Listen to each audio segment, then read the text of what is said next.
PXG have a huge problem with their irons. Hi everyone, my name's James and welcome back to this YouTube channel. Guys, first of all, if you are new here, welcome. Please make sure you do consider hitting that subscribe button. And if you're not new here, thank you so much for putting up with me every single day. Now, today we're talking about PXG irons, and I've spent quite a lot of time around PXG irons. I've got fitted for PXG irons. I actually went to go and visit the guys at PXG over in Scottsdale. What an experience that is, by the way.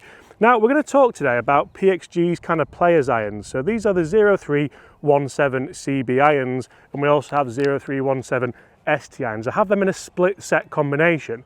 Now, they are fantastic irons. They feel amazing, they sound amazing, they perform well when we get them in the studio. The spin rates are fantastic, good ball speeds, and they actually look, I think, probably some of the best irons you're going to see. Now, the problem with these is these, because the 0317T irons came out just a couple of months after the 0317 CB and ST. Stay with me here, I know I'm shouting a lot of numbers out, but as we start to look at these irons, I actually think, because the CBs here look really, really good there, that nice kind of cavity back shape, but the T irons are almost like that kind of tailor-made P770-esque hollow body design. Now, as we look through the lofts of these clubs, you'll see that the Ts are a little bit stronger lofted throughout the set as you get down. As you get into the 9 and the pitching wedge, then they do marry up, so you could have a really good split set of Ts, CBs and STs, which would be frightening, wouldn't it? But essentially, which clubs should you go for? Because I actually think that PXG almost have the perfect club in these, which is why they have such a big problem, I think, with maybe the Gen 7s and certainly with this other set of 0317s. I'm going to compare them today, see just what the big differences are. Guys, if you're in the market for a set of irons, get in the comments below, let me know what you're thinking about, let me know what your budget is, let me know exactly what process you're going through. Are you going to get them fitted? Are you going to buy the ones you like the look of? Are you going to buy PXGs? What should I go with first, Bob? That one. I'll let you hold that one, thank you very much. So the CBs are a really, really nice set of golf clubs, and I've really enjoyed them. I went to get fitted for them and Brandon did the fitting probably 18 months ago now. It feels like quite a long time ago, and they were fantastic. I've got them in exactly the same specs as I've got the T's. And the funny thing is, I just feel like potentially, if you're a player, and by that I mean if you're a really, really good golfer, these could be a set of irons that you really get on with. You can see I've struck down a little bit bottomy, a little bit heely, and that one's running up the fairway quite nicely. Now, when it comes to forgiveness, these potentially aren't going to be the best irons in the lineup for you, because they potentially could be. But of course, if you want overall forgiveness, then you might be thinking about potentially Gen 7s, even Black Ops.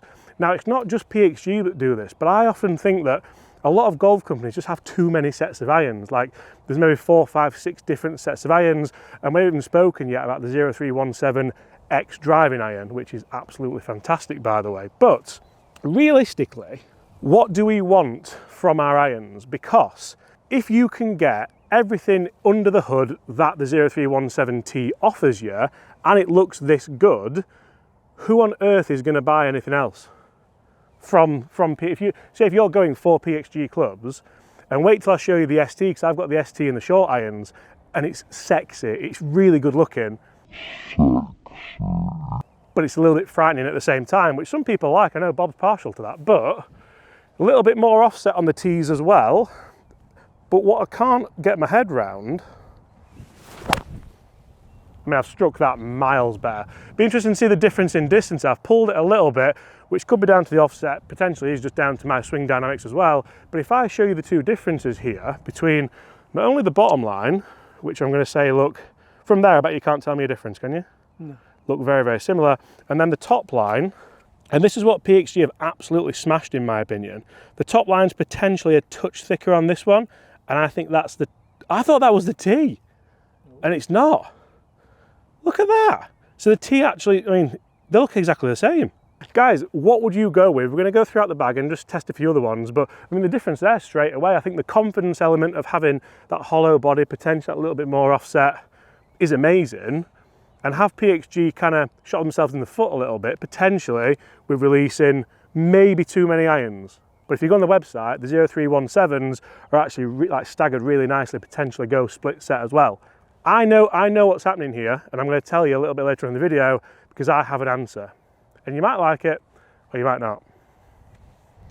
So you can see there with the 0317T, I have missed a fairway, I've pulled it a little bit left, and I'm actually really impressed with how the 0317 CB iron has performed. It was a low bottomy strike, it's run up the fairway nicely, so potentially there we are getting a little bit of forgiveness from that CB iron. I think there's still a market out there for golfers who potentially don't like the idea of a hollow bodied club. I think a lot of golfers do potentially feel like they need either a forged CB or a forged blade to generate the spin rates. Now we might dispel that in this video, because I think especially now with the likes of the new TaylorMades, these new PXG 0317Ts, there's incredible technologies gone into these irons to help you generate that launch and that spin rate even with a low loft jacking. I don't think that's the thing anymore. I think the technological advancements around them help massively for you to get the best out of your golf. I did miss the fairway with that though, so is that one up to the CBs? Yeah. Would you go with it, I think? Yeah, straight. One up. Right, so what do we have into the par 4? This is perfect. This is 157 yards, playing 164 yards. Slightly into the wind, so that should be perfect for these 7 irons. Now you go into the 7 irons and you can see a very similar kind of setup. I've got the CB there in a 3x forged finish and the T version here in there. Now actually you look again, would you say that's got the wider sole? Yes. Isn't it wild how they've managed to get that narrow sole with all that technology in the T irons? The T iron does feature that kind of toe weighting as well to give you a little bit more performance, a little bit more forgiveness. And if we'll actually go through on screen now some of the technologies that's in the T, because these look fantastic and the weights in the back do massively help with the fitting element of club weight and things like that. So the PXG fitting process is certainly second to none. But to have all that tech in there and make it sleeker than that, even though here we've got like a 1 degree difference in loft, I think personally, like you could even just kind of crank that to be a little bit weak, couldn't you, if you really wanted to and you wanted to kind of merge that set. So I'm walking backwards. I thought the balls were over there, Bob. I don't know where I was going. I bet you wondered what was going on. Right, T first, tungsten weight in that toe. Lovely high fade to that flag, right hand flag. Certainly doesn't look like a low lofted club. I'll be good. Be good, come on. That felt absolutely fantastic. And we'll look at the turf interaction here. This is where I think potentially these clubs can come into their own, because they feel like potentially nothing else that I hit. They do feel fantastic. Now we're moving to the CB, and I'm not sure the CB feels quite as good. Like I know it's got that forged element to it, so it's still going to feel soft, but it's not got the theatre to the strike. That might not make sense to a lot of people, but it makes sense to me. So try and get the same shot. These look quite small actually. And that's just as good a shot, isn't it, Bob? Didn't quite fade on us, but that's certainly up there. And that's at the heart of the green as well. Two very similar turf interactions as well. A lot of people might think, James, why on earth are you down in the dirt in these videos talking about turf interaction? But I do think that it's little things like that that potentially help massively when you are thinking about what irons to buy. How do I strike it from the fairway? How do I strike them out of the rough? What kind of interaction do I get? And then what kind of ball flight do I get as a result of that? And I'm just like crouching down. I feel like it just gets a bit of a stretch as well. So we can see there that we've actually got the tee, which is a little bit close to the flag. It's a tiny bit further up the green as well. I think it actually pitched here and then kind of rolled down a little bit. So I can't tell you how that stopped on the green, but I can tell you the CB has stopped really well. It stopped exactly how you would expect a full 7-iron into the wind, but a tiny bit shorter. So I think there we're going to go with the scores are tied at 1 apiece between these two clubs. And I still think potentially you're going to go the hollow bodied all day, surely. Like even some of the best players in the world, if you can generate around 6,500 spin with the 7-iron, which we've proved we can do in the studio with these clubs, I don't know what more you want, because you're getting the best of everything, aren't you? I'll get that pitch mark, but I've got one here. There we go.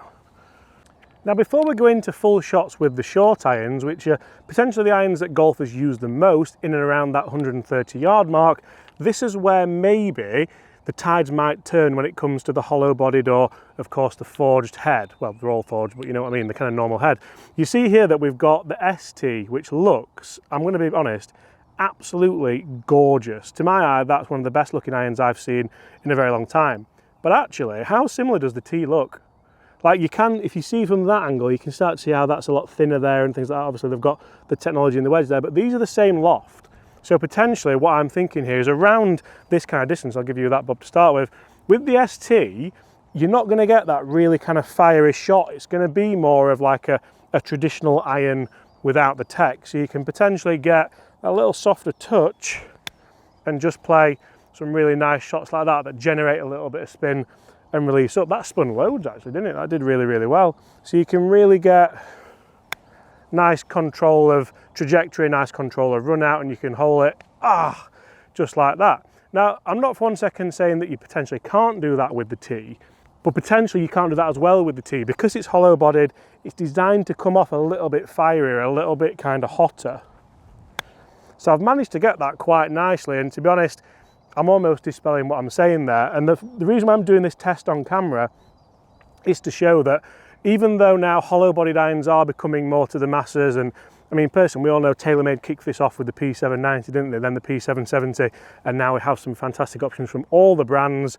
You can still generate that amount of feel with a hollow bodied iron. So I went into this segment of the video thinking this will be the one where, basically the ST is going to be the better club. But to be honest, if you just forget what technology's in there and just try and play the shot as the shot should be played,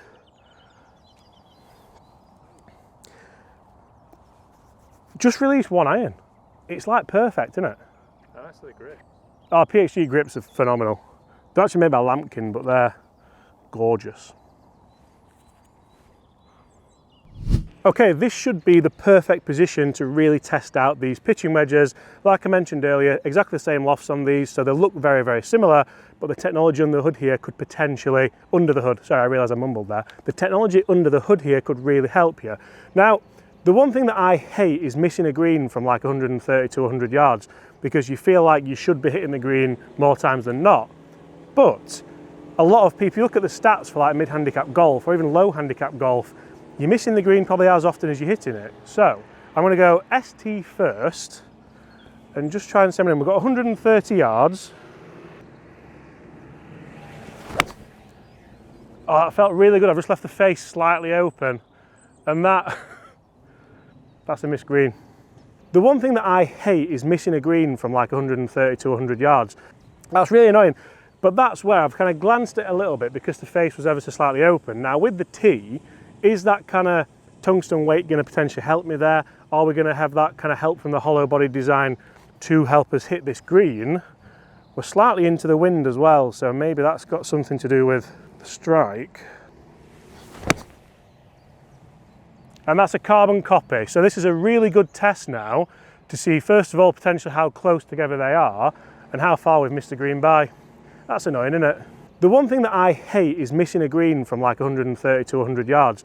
I was thinking like there, just kind of getting really close and scatter the flag. Nope. That's how close together they've finished. And that's absolutely wild for me. And this is where maybe you might want to use the kind of ST a little bit more because it's that little kind of sleeker design, a little bit thinner.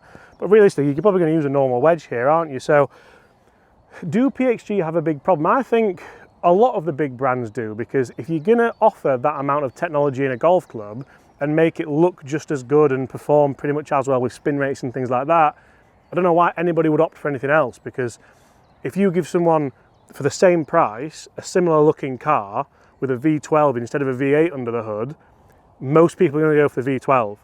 Or if you get like an electric one with a bigger battery, I don't know the terms on that, but depending how you feel about that. So guys, if you've enjoyed that, smash that subscribe button below. Let us know in the comments, what do you think to these style of golf clubs? And apart from that, I'll see you all at the same time tomorrow. Goodbye.